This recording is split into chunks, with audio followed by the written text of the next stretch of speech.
Hola, bienvenidos. Mi nombre es Vanessa. Estoy acompañada de mi compañero León y mi compañero Israel. Nosotros somos alumnos de la Universidad Autónoma Metropolitana. Somos estudiantes del quinto trimestre de la licenciatura de Política y Gestión Social. Hoy les hablaremos un poco sobre un tema clave para entender, pues, tanto situaciones políticas como sociales actuales. Nuestro tema es la militarización. Y bueno, aquí les estaremos hablando sobre cómo esta presencia de la militarización ha aumentado y qué funciones de las Fuerzas Armadas en la vida pública estamos viendo hoy en día, justificando esta militarización a través de la seguridad. Claro, así nosotros entendemos cómo es que la militarización pues no implica solamente que existan estos soldados entre nosotros, las calles, sino que llega a implicar una transformación pues tanto cultural como política y socialmente, donde podemos ver que esta lógica militar pues que regularmente la vemos basada en disciplina, en ser muy rectos, en usar la fuerza para cualquier cosa, pues se termina normalizando en nuestra vida pública. Por lo que nosotros analizaremos tres dimensiones, las cuales la primera sería la definición del concepto de militarismo, el segundo punto vendría siendo el contexto internacional en Chile y en Venezuela, y como tercer punto sería el contexto mexicano y un análisis del discurso del expresidente Andrés Manuel López Obrador, con una reflexión sobre los riesgos que el militarismo podría ocasionar en el país. Y bueno, como ya les comentó mi compañero, iniciaremos pues hablando de diferentes definiciones. Como primera definición, la militarización puede entenderse desde varias perspectivas. Según pues Science Direct Topics, se entiende por militarización la preparación cultural y simbólica y material para la guerra. Esto significa que no se trata solamente de tener más ejército, sino de una transformación en los valores sociales. También llegamos a tener visiones críticas como son las de Ramalho, Yamil y Sánchez, que ellos nos van a plantear pues que militarizar significa pues esta creciente participación de las Fuerzas Armadas en funciones pues que le tocarían a los civiles, como lo son la seguridad pública, pues el control social o inclusive políticas internas. Finalmente, Woodward afirma que la militarización ocurre cuando el enfoque militar en los problemas sociales es aceptada tanto por las élites como por la población. Esto quiere decir que ven a las Fuerzas Armadas como la única medida principal contra la inseguridad o los problemas sociales. Y bueno, como segundo punto hablaremos un poco más del contexto internacional, enfocado sobre todo en Latinoamérica. Comenzaremos con un ejemplo de Venezuela, donde pues la militarización ha sido bastante profunda.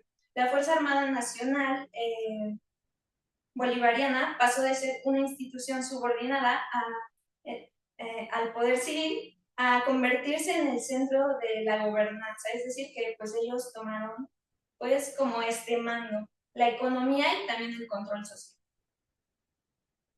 Después nos podemos ir con el ejemplo de Venezuela, donde pues podemos ver cómo desde Hugo Chávez hasta actualmente con Nicolás Maduro y aún más con él, pues estos militares llegan a ocupar puestos clave dentro del gobierno, ¿no? Inclusive, pues en áreas que no les tocaría, con áreas relacionadas que no tienen que ver con la defensa o en realidad tienen que ver con desde la alimentación o inclusive las finanzas. Bueno, finalmente Maduro ha declarado abiertamente que las Fuerzas Armadas Nacionales Bolivarianas lo respaldan porque son chavistas. Esto nos muestra una clara inclinación del estamento militar hacia el Estado. También menciona la creación de la Compañía Anónima Militar de Industrias Mineras, Petroleras y de Gas, que tienen control sobre esos tres ámbitos que antes eran administrados por instituciones civiles. Y bueno, como segundo ejemplo, pasaremos a hablarles un poco de Chile. En Chile, la militarización surge como una respuesta a problemas de seguridad pública que no han tenido como tal una respuesta por parte de las autoridades, como es el incremento de la violencia, la incapacidad policial y las amenazas del crimen organizado. También desde el 2011, pues se han llegado a implementar planes en que los militares apoyan este orden público, como son los ejemplos tanto de Frontera Norte y Frontera Norte Segura. Y bueno, el problema central en Chile es que lo que empezó como medidas temporales se ha normalizado completamente, debilitando las instituciones civiles y creando una dependencia hacia los militares. Y esto erosiona al Estado de Derecho. A continuación les vamos a presentar un análisis respecto a México y este tema de la militarización. Un ejemplo que tenemos de ello es el ejército en obras públicas y funciones civiles.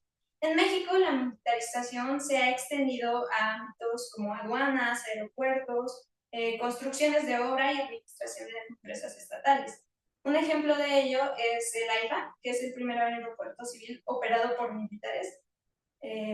Esto pues lo vimos reflejado en una nota del país que fue por Castañeda en el año 2022. Ahí nos presentó toda esta información. Pues esto nos termina demostrando cómo existe un aumento en el peso económico y administrativo del ejército a través de esto que es la Guardia Nacional, más allá de un ámbito exclusivo de seguridad. Eh,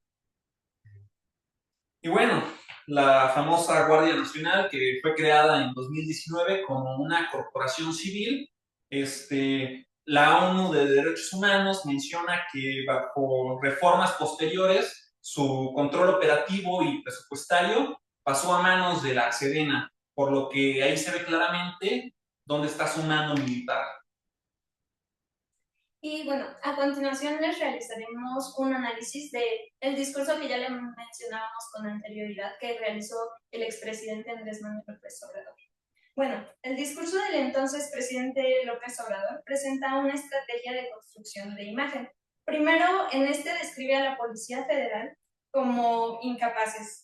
Citando, él dice, el problema son 40,000 policías federales, casi la mitad en funciones administrativas. Aquí está reduciendo pues a esos policías, a esas personas, a simples números y pues los está haciendo quedar de una forma pues mal. Después, el presidente llega a fortalecer en este discurso la imagen positiva de las Fuerzas Armadas mediante palabras como respaldo o unidad. Esto obviamente justificando pues esta integración en la Guardia Nacional. Y finalmente se usan eufemismos y omisiones para suavizar la idea de la militarización, presentándola como la única opción viable y segura contra la inseguridad. Bueno, ¿qué podemos decir como conclusión de todo esto? Pues podemos llegar a la conclusión de que, por ejemplo, en Venezuela los militares no solo participan en la seguridad, sino pues también en la política y en la economía, incluso en las maneras ideológicas. También podemos concluir que en Chile, al final, lo que resultaba ser excepcional terminó siendo permanente, debilitando obviamente a las instituciones civiles que ya se encontraban en el Estado. Y bueno, en México la militarización se ha normalizado mediante la expansión de las funciones militares y un discurso político que lo presenta como algo necesario. En conjunto, todos estos procesos nos muestran un riesgo para las democracias modernas, pues priorizan enfoques de fuerza sobre soluciones institucionales y de los derechos humanos. Y bueno, con eso estaríamos concluyendo este tema. Esperamos les haya agradado, les haya sido de utilidad. Muchas gracias.